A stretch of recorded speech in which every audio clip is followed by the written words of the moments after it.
Sino ba gani, naman sa atong naisgutan ganina, yung kampingan, yung kailagaan ng mga langgam, na wala mag-alagad niya, gabi na gitang kita, ng mga alagad niya, itang pakanon, itang natagan o bisti. Kaya nag-alagad man ta niya. Matitbigan niya ang tabang ni Jesus di sa 25, ingon siya, ayaw na mo kabalaka, ayaw na, o hunong na. Ganun man, ingon si Jesus na ayaw na, hunong na. Ingon siya anak kay, nasayang siya na normal din sa tuwang mabalaka. Nasayang siya nga, automatic din ang reaksyon nato kung natin problema, mabalaka yun ka. Ingon siya nga, muna wala siya maingon na bawal mong mabalaka. Wala maingon si Jesus niya na, kaya nasayang siya muna itong natural na reaction. Pero, bisan daw kung mabalaka ta, bisan daw mabati ta ang mga pagbati, ingon si Jehovah, ingon si Jesus, ayaw na, punong na sa pagkabalaka. Kaya na ako diri magtabang niyo. Basta, ma-sure ta mo ipasaligan ta ni Jehovah nga, nasayang siya nga natin kabalaka, pero maingon ko siya nga tabangan. Basta, sa ito ikatulong, kataganan ni Jehovah, pwede ta niyang taganaan sa atong material ng mga panginahanglan. Pero ang sa atong kinahanglan buhaton, atong unahon, pagbuhatan iyang kabubuton. Atong pangitaon una ang gingharian. Ikaupat na taganan ni Jehovah. Proverbio 17:17. Siguro mo ni taganan nga ato yung ma-appreciate sa dahil maaning tao hinggan. Proverbio 17:17. Maliha, ang tinuod ni higala magpakita gugma sa tanang panahon. Ug siya igsuod na masaligan panahon sa kalisdanan. Unsa taganan ni Jehovah? Ang suporta gikan sa atong isigalagan. Ang suporta gikan sa atong mga igsuon. Isama na itong mga pagbati, isama na itong mga kabalaka. Ilang gugma o kaayo ang ginapakita ka nato. Muna itagana sa Diyos na Jehovah. Busa dili sayo kung atong isulti sa atong mga igsuon, atong mga kabalaka, atong mga problema. O labi na gyud kung atong na isulti sa atong mga ansyano. Sila ang ipili ni Jehovah na tagan ang responsibilidad. Tapos payon ka, tabangan ka sila yung magsagubang tao mga problema. Kaya po sa itong isgutan ganina, suporta po ng pagtabang sa atong mga ansyano, pagpakabang sa atong mga ansyano. Kung natin mga giagihan na mga kalisdanan, maminaw pa sa ilang tambang, pwede man natin gigikan sa ilaha, ikan manakang Jehovah. Sa niyang magpaumultak ni Jehovah, tugutan nato iyang pulong, tugutan niya ang mahamtong magustuhan ng magpapang ka nato, manawag po nato ang suporta, ang pagkagos, ikan kang Jehovah. Magpaumulta niya, pinaagi sa pagdawat sa mga tambang, ikan sa atong hamtong maisulog, labi na din sa atong lansyano. Pero sa kinahanglan natong buhaton, sa kinahanglan natong buhaton, para maangkon nato ang suporta ko. Hebrehanon 10:24-25. Hebrehanon 10:24-25. Hindi ha? Kung unang-unaon nato ang usag-usa, aron magdinisigay sa pagpakita gugma o sa paghimog maayong mga buhat. Nagdili sagdan ang atong mga panagkatigong sama sa nabatasan sa uban. Apan dasigon usag-usa, ila pinagyud samtang makita ninyo nga adlaw ay kaduna.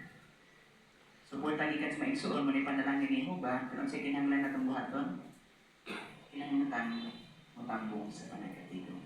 Inadili ang tabang ni, inadili ang lifeline ni Jehovah para ka natin sa lubang taong mga problema. Kung gani, itambagan ta diha na dili na ito pasagdan at mga tigong. Kasi magkaduol katapusang adlaw, ang adlaw ni Jehovah, mas magka-importante atong mga panagkatigong. Kung itambagan kita diha na una-una to ang usag-usa. Una-una to ang usag-usa. So ipasagot niya na. Una-una to usag-usa, una-una ka sa mga panginahanglan sa atong mga igsuon. So may kailangan ni nanay karon. So may kailangan ni tatay karon. Ni ate nga, siya rin usang ginikanan. Itong batanon nga, wala nang makita sa kailangan. So kailang kinahanglan. Muli pa ni kamutan ako na tagana. Basit nga kita ang tubag sa mga pag-ampo sa atong mga igsuon. Ipasaligan po tayo, kung ato ng buhaton sa uban, ang atong mga igsuon, mo po na ginihim mo alang ka ng tubo. Kung wala ganito sa kingdom po, mangita na atong mga igsuon. Kung sa mangka, ang mga karoon sa inyong debate, manisupport ang atong mabati gikan sa mga igsuon. Muna kinahanglan na ata diri sa kingdom, makita ta para masayod sila kung unsa ina ikatabang ang tanan. Mas importante kung sa buhay ang ikatabang alang. Kami mo tagana sa Dios ng ba alang kanina. So nasbutan na itong upat. Upat kataganan sa Diyos ng upat. Ang saragay itong upat, una diya tagatan niya o kalinaw. Ang maangko na ito, gikan o atong iarbo. Atong itukyan kaniya ang atong mga kabalata. Ikaduha, ang tagatan niya o pagkupay. Pagkupay, nga kung ato nang makuha, maangkon kung atong masahon ang Biblia. Kada tugutan na itong magpaumulta sa ang pulong ni Hubang na nasa Biblia. Ikatulo, si Hubaan na mutangan na sa atong mga panglahanlan. Pero, ano ang pula na ito? Unahon ang dinilya. Katapusan, ang suporta gikan sa atong mga igsoon, ang gugma gikan sa atong mga igsoon. At ang imoon, kinahanglan nga naata sa atong palaligo. Muna si Huba, sa ligat na niya, matabangan kita niya. Patik din na iyang ipaingon niya sa Isaias 41, Gis. Isaias 41, Gis. Hindi ha, ingon si Jehovah, samtang ato rin basahon, imagine na si Jehovah nagsud kay ani kaninya. Dili lang tigibasa na ito. Si Jehovah mismo nagpasalig kani sa inyo. So siya, ayaw kahadlo, anak na ko, kay ako, nagkauban kanimo. Ayaw kabalaka, kay ako imong Diyos. Ako magpalikod kanimo, oo ako magtabang kanimo. Ako maghahawig kayo kanimo sa ang tuong kamot. Simple ka matanong.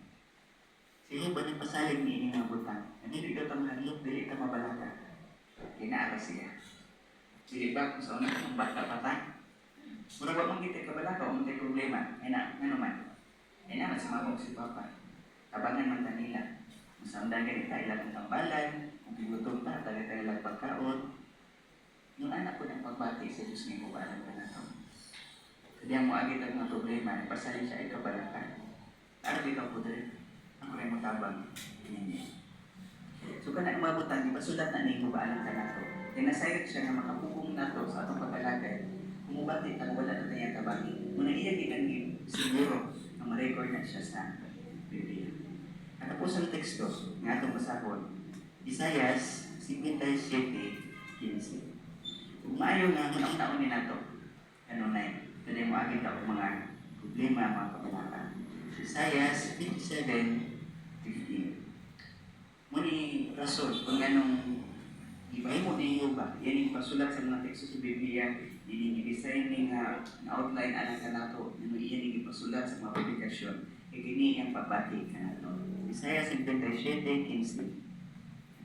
Bingon si Jehovah, kaya kini ang iingon sa usang kataas o kanangdon, kinsa mabuhay hangtod sa hangtod o kahit sa ngayon balaan. Nagpuyok ko sa taas o balaang dapit. Apan, uban usab ko sa mga napuno o mapainom sa nanon. Aron mapalagsik ang mga timawa o mapalikod ang kasihasing na ito mga base sa ingon sa teksto, siyo ba nagpuyo ahadaw sa balaan? Nasayad ka anak, siyo ba na siya sa langit nito siya na puyo. Pero pananglitan daw, pananglitan, di mag-inyong daw, ano pananglitan? Kung siyo ba mo, ano sa'yo ta? Kung pili siya balay na iyong puyan, ang insang balay ang iyong puyan. Uban sa krus sa mga nakukuno, huwag mapailusan. Kung sa siyo ba, hindi ang mga panahon na ubad, grabe ang problema, at yung mga kabalaka, yung mga panahon na hindi na kita makapalay pag-alaga.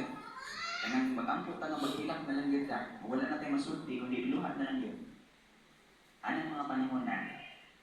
Muna yung mga panahon mo, pili si Rubang ng puyo po ba na ito? Muna bang si Rubang may imun ninyo, kasay kung sakit ka, ako'y may imun inyong caregiver. Di ako magpuyo sa inyong balay, kaya aron tabangan ka. Muna ito mong ni Rubang, aron mapalikon, mapalagsik ang mga limawa, kung mapalikon ang kasing-kasing ng mga Musa, kini mga atong disgutan karon, pasalig ni Rubang, alang ka natin ka. Ibigod mata niya, andam siya, tabangan ta sa pagpaskan sa atong mga sako, mga bato, na nasa atong mga sako. Kung sa umaabot, yan ang ituman niya sa Liensul Barod, kana na itong problema. Pero samtang ato na ginulat ang panahon, hinaot atong naunahon, nakita, lingkog maging sa atong Diyos na ito. pagkabagay kaniya sa tanan natong mga kabalaka. Ito salamat.